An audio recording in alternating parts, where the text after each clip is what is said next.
નમસ્કાર 92.7 break FM પરથી હું છું આરજે વિનોદ. 14 નવેમ્બર એટલે કે વર્લ્ડ ડાયાબિટીસ ડેની આપણે ઉજવણી કરી. ડે બાય ડે ડાયાબિટીસના જે પેશન્ટ છે એની સંખ્યા વધી રહી છે. ક્યાંક લાઇફસ્ટાઇલ મોડિફિકેશનની જરૂર છે, ક્યાં તો પોતાની જાત ઉપર અને પોતાના સ્વાસ્થ્ય ઉપર ધ્યાન આપવાની જરૂર છે. બસ એની જ અવેરનેસ માટે 92.7 બ્રેક એફએમ એક ખાસ આ પ્રોગ્રામનું ડિઝાઇન કર્યું છે. અને આજે આપણે વાત કરવા જઈ રહ્યા છીએ ડૉક્ટર કલ્પેશ કાવરસરની સાથે, કે જેઓ રાજકોટમાં છેલ્લા 10 વર્ષથી એઝ અ ડાયાબિટોલોજીસ્ટ તરીકે પ્રેક્ટિસ કરી રહ્યા છે. સર, 92.7 બ્રેક એફએમના સ્પેશિયલ પ્રોગ્રામમાં આપનું સ્વાગત છે. સર, આમ તો એવું કહેવાય છે કે જેટલા લોકોના બર્થ થાય છે એટલી જ સંખ્યામાં ડાયાબિટીસના પેશન્ટ વધી રહ્યા છે. અને કહેવાય છે કે ડાયાબિટીસ છે, બીપી છે, શરીરની અંદર જો એવા રોગો આવ્યા તો એના કારણે લાઈફ છે એ મિઝરેબલ બની જતી હોય છે. લાઈફની અંદર ઘણા બધા પેલા શું કહેવાય કે એવા ચેન્જીસ આવતા હોય છે કે એ બીજી બીમારીઓને પણ લઈને આવતા હોય છે. પણ કહેવાય છે કે ઘણી વખત જે ટેકનોલોજીમાં ફેરફાર આવતા હોય છે, નવી ટેકનોલોજીસ અથવા તો નવી સારવારની જે પદ્ધતિઓ છે એ શોધાતી હોય છે, તો એના કારણે લોકોને રાહત પણ થતી હોય છે. અને આ વર્લ્ડની અંદર જ્યારે કોન્ફરન્સ થતી હોય છે એમાં આપ જ્યારે ભાગ લેતા હો છો ત્યારે ઘણી બધી નવી ટેકનોલોજીસ, નવી સારવારની જે પદ્ધતિઓ છે એની ખબર પડતી હોય છે. તો સર, હાલમાં જ સ્પેનમાં યોજાયેલ વિશ્વની પ્રખ્યાત EASD જે કોન્ફરન્સ છે એમાં આપ ભાગ લઈને આવ્યા છો, પાર્ટ લઈને આવ્યા છો, અને સારવારની જે નવી ટેકનોલોજીસ છે એ અંગે આપ જાણીને અહીંયા જ્યારે આવ્યા છો, તો એ નવી જે ટેકનોલોજીસ છે જે ત્યાં ઉપલબ્ધ છે યુરોપમાં, અહીંયા કદાચ ભવિષ્યમાં આવી શકે, તો સર એ અંગે થોડું જણાવજો. બિલકુલ.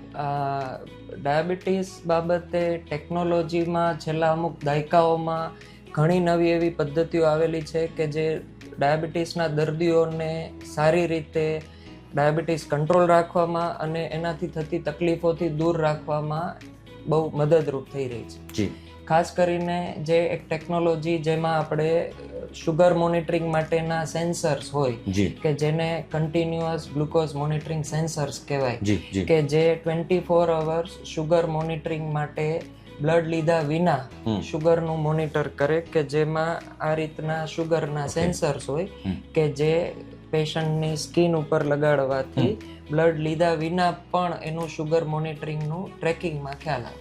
ઓકે, ઘણા બધા સેલેબ્સને પેલા સ્પોર્ટ્સ પર્સન હોય છે એમને જોયેલું છે. ઇવન ફોર કેલરી કાઉન્ટિંગ કે નોન ડાયાબિટીક પેશન્ટ માટે પણ અત્યારે હાલમાં એનો યુઝ થઈ રહ્યો છે. તો અત્યારે ઇન્ડિયામાં જે આપણે આ સેન્સર યુઝ કરી રહ્યા છીએ એ એબટ કંપનીનું 2015 થી લિબ્રે 1 અને હાલમાં અત્યારે લિબ્રે 2 સેન્સર છે કે જે આપણે ઇન્ડિયામાં અવેલેબલ છે.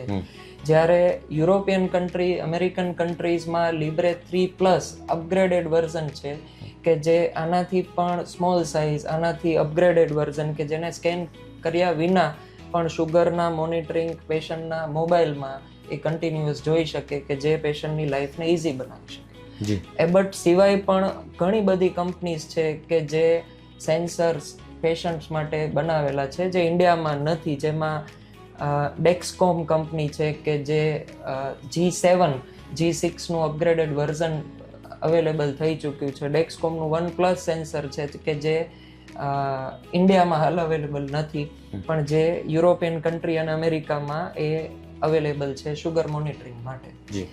એક્યુચેકના ગ્લુકોમીટર્સ ઇન્ડિયામાં અવેલેબલ છે, પણ એક્યુચેકના સેન્સર પણ જસ્ટ લાઇક ધીસ સેન્સર એ પણ હવે યુરોપિયન કન્ટ્રીમાં અવેલેબલ થઈ ચૂક્યા છે. તો નજીકના ભવિષ્યમાં એ ઇન્ડિયામાં પણ અવેલેબલ થાય તો એ દર્દીઓ માટે ફાયદાકારક નીવડી શકે છે. એક ખાસ કરીને સૌથી વિશેષ સેન્સરમાં જાણીએ તો એવરસેન્સ કંપનીનું એક સેન્સર છે જે એવરસેન્સ 365.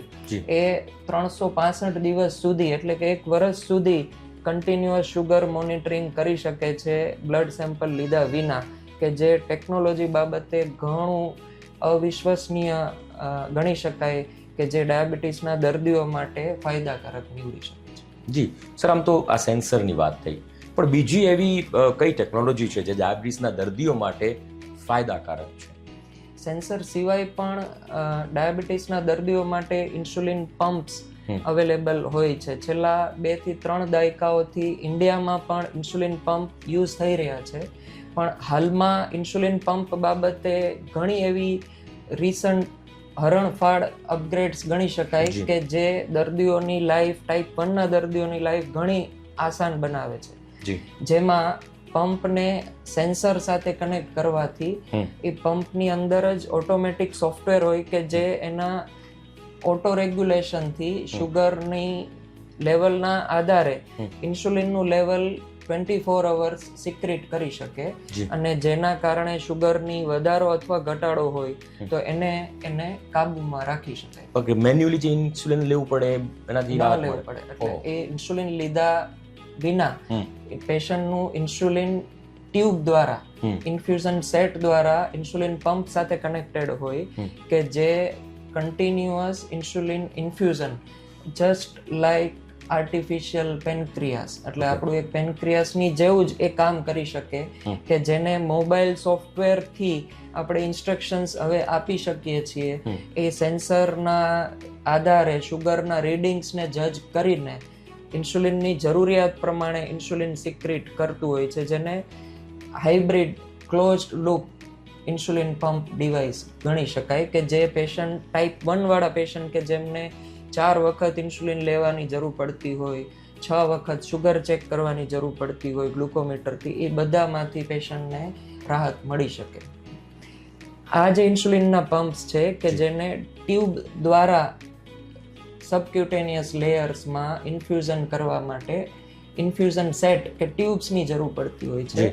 એમાં રિસન્ટ અપડેટ્સમાં ટ્યુબ વિના પણ પમ્પ્સ અવેલેબલ હોય છે જેને પેચ પંપ કહેવાય. ઓકે, મતલબ કે આ રીતના પમ્પ્સ હોય છે કે જે જસ્ટ લાઈક સેન્સર એ સ્કિન ઉપર પેચની જેમ એપ્લાય થઈ જાય, એમાં કોઈ ટ્યુબ્સની જરૂર ન પડે અને આને રિફિલ કરીને એ patient continuously 24 hours insulin regulation કરી શકે. Similar to infusion set type of pump કે જે મેટ્રોનિક્સનું ઇન્ડિયામાં અવેલેબલ છે. આ ઓમ્નીપેડ કંપની છે કે જે હજુ ઇન્ડિયામાં અવેલેબલ નથી, પણ આપણે આશા રાખીએ કે નજીકના ભવિષ્યમાં ઇન્ડિયન પેશન્ટ્સ માટે પણ એ અવેલેબલ થાય કે જે દર્દીઓ માટે ઘણા ફાયદાકારક નીવડી શકે છે.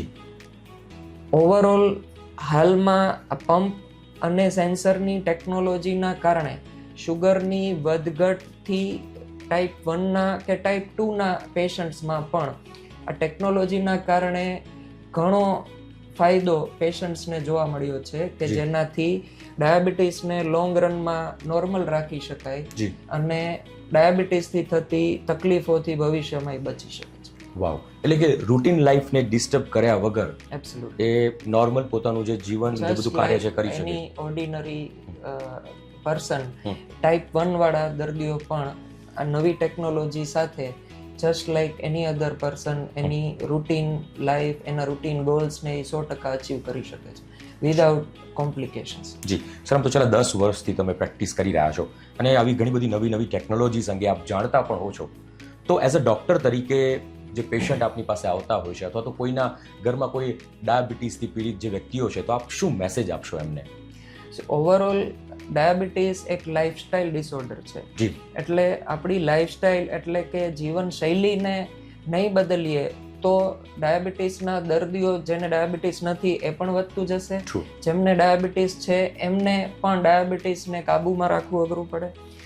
જીવનશૈલી લાઈફસ્ટાઈલ બદલવાથી શુગર નોર્મલ થવાની સાથે ડાયાબિટીસથી થતી ભવિષ્યની તકલીફોથી પણ બચી શકાય છે.